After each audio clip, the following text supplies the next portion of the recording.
ሳሽን አላከበርኩምና 300,000 ስገባ አላከብርም ማለት አይደለም። የዛኔ ፈጣሪ ያዘጋጀልኝን በምን አውቃለሁ? ካሁኑ በላይ ደስተኛ ልሆን እችላለሁ እና እኔ ካንዴም ሁለቴ የሆነ አሁን ይሄን ነገር እንዴት ብዬ ላስታውሰው? አሁን ጊዜ ካለፈ በኋላ ልል የምችለው ምንድነው ያኔ እኮ 250,000 የገባው ሰዓት እንደዚህ ተፈጥሮ እንደዚህ ሆኖብኝ ምናምን አረሰውም።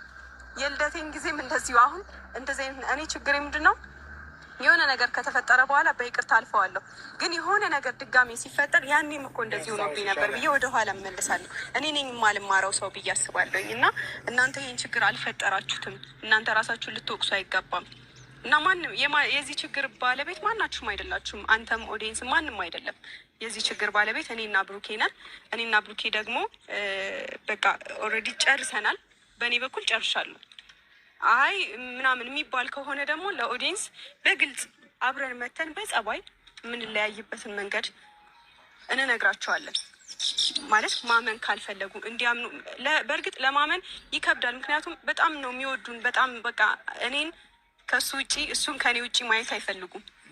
ግን ደግሞ ይሄ ሰው ስለፈለገ ለሰው ደስታ ብዬ እኔ የሃይሚ 250K ለማክበር ነፍሴ ትላንትና ያው ያለ ቡቡ አይሆንም የትኛውን ነገር ሰውም አሁን ታውቃለህ እንዴት አብረኸው የሰራኸው ሰው ላይክኛ እንኳን ተገኝተናል። ከነሱ በኋላ የተገናኘ ነው እንኳን እዛ ቦታ ላይ የሷን ደስታ ለማክበር ተገኝተን ብሩኬ አብሯት እስከዛሬ ይሄን ሁሉ ነገር አሳልፈው የሷ ለመኖር በጣም ይደብራል። ባይኖር ደግሞ ብዙ ሰው ይናገረናልኛ ገብቷል። የሱ መምጣት አንዳንድ ሰው እሱን ለማሰደብ ነው እሱን የሆነ ነገር ለማስባል ነው ምናምን እያላችሁን አላችሁ። ነገሩ መስተካከል አለበት። በዚህም አለ በዛ ሲቀጥል ደግሞ ሃይሚ ያለችበት ቦታ ላይ ቡቡ ሳይኖር እንዴት ታስበዋለህ? ሲጀመር በጣም ከባድ ብዙ ነገር አሳልፈዋል አንድ ላይ ከዚህ በላይ ብዙ ስቃይ አሳልፈዋል። ብዙ ሰዎችም ሊለያዩዋቸው ሲሞክሩ አይተናል። ግን በዛ ሁሉ መንገድ ያለፉ ልጆች የአንዱ ደስታ ላይ አንዱ አለመገኘት ማለት በጣም ከባድ ነገር ነው። በጣም ማለት ነው እኔ እንደማስበው ከሆነ። ስለዚህ ኦዲየንሶችም ትንሽ ነገሩን ተረጋግቶ ማየት ጥሩ ነው። ሀሳብ ለመስጠት ትንሽ ባንቸኩል ከይቅርታ ጋር ከናንተ ባላቅም እንደዛ ቢሆን በጣም የተሻለ ይመስለኛል። ሀሳብ መስጠት ይችላሉ እኮ ግን ደግሞ ላይክ ባየነው ነገር ያየነውን ነገር ብንፈርድ አሪፍ ነው እና ይሄን ቪዲዮ ብሩክም ሃይሚም ያዩታል እና ቡቡ ምን ልል ነው ሃይሚ ሰው ያስፈልጋታል። በዚህ ሰዓት ካንተ በላይ ለሷ የሚያስፈልግ ሰው የለም።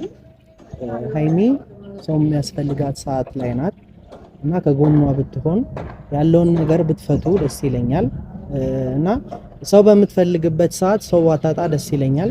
ካንተ በላይ ለሷ የሚቀርብ ማንም የለምና አብራሃት እንድትሆን እፈልጋለሁ። ሰላማችሁ እንዲመለስ እፈልጋለሁ። ያለውን ነገር የኔ ፍቅር ሰላም ወጥላችሁ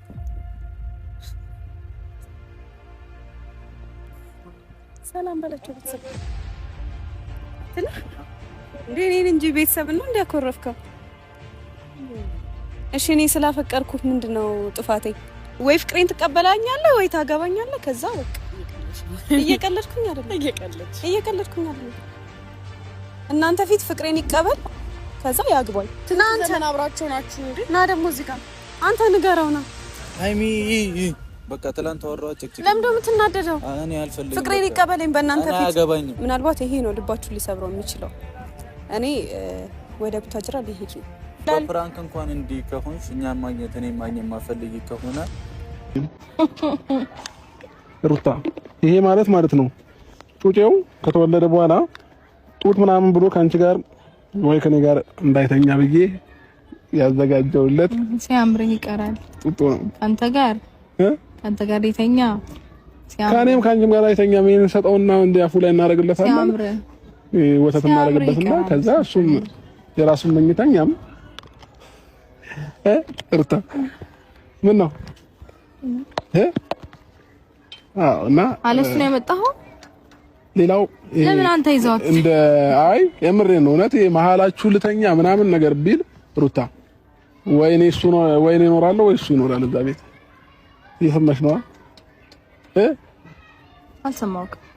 እሺ ለማንኛውም ይሄን ስጦታ ተቀበይ። ስጦታ ትንሽ ትልቅ የለውም። እሺ አሁን አንቺ እናት አዎ በነገር ላይ እኔ ጥንጦ ምናምን ተዘጋጅቶለታል አለው ከ6 ወር በኋላ ነው የሚጠባው። እስከዛ ድረስ ግን ይሄን ይመጣ እኔ ማጠባው ጥንጦን ራሱን አይ ማወቅ ያለባችሁ ነገር ምን መሰላችሁ ፋሚሊዎቼ፣ እኔ እያልኩኝ ያለሁት ሩታ እንግባባ እንጂ አሁንም ቢሆን አንቺ ጡት ምናምን እየሰጠሽ ማስቸገር የለበትም፣ ልጁ መንጨማለቅ የለበትም። ገባሽ? ምን አገባ? ቆይ አንተ ምን አግብቶ ነው መጨማለቅ የለበትም? ጡት መስጠት የለብሽም? እና የራሱ እኮ ይመለከታል። የራሱ እኮ ነው። ጀመር ካሁን በኋላ የልጅ ምግብ ጡቴ ነው። ስለዚህ ከለክለውም አትችልም። ሲጀመር ቆይ አንተ አብሮሽ ቻው ነው በቃ ካጠገባችን ምናምን አትደርስበትም። ሲጀመር አንተም እኔም ጋር እሱም ጋር አትደርስም። አሁን እኮ እንደዛ እያሰብክ ነው እንዴ? ለኔ ፍቅርሽ መቀነስ የለበትም እኮ ቀልድ ነው። አሁን ቁም ነገሩ የምታወራኝ ከሆነ አውራኝና ልሄድበት፣ ታይም የለኝም። እሺ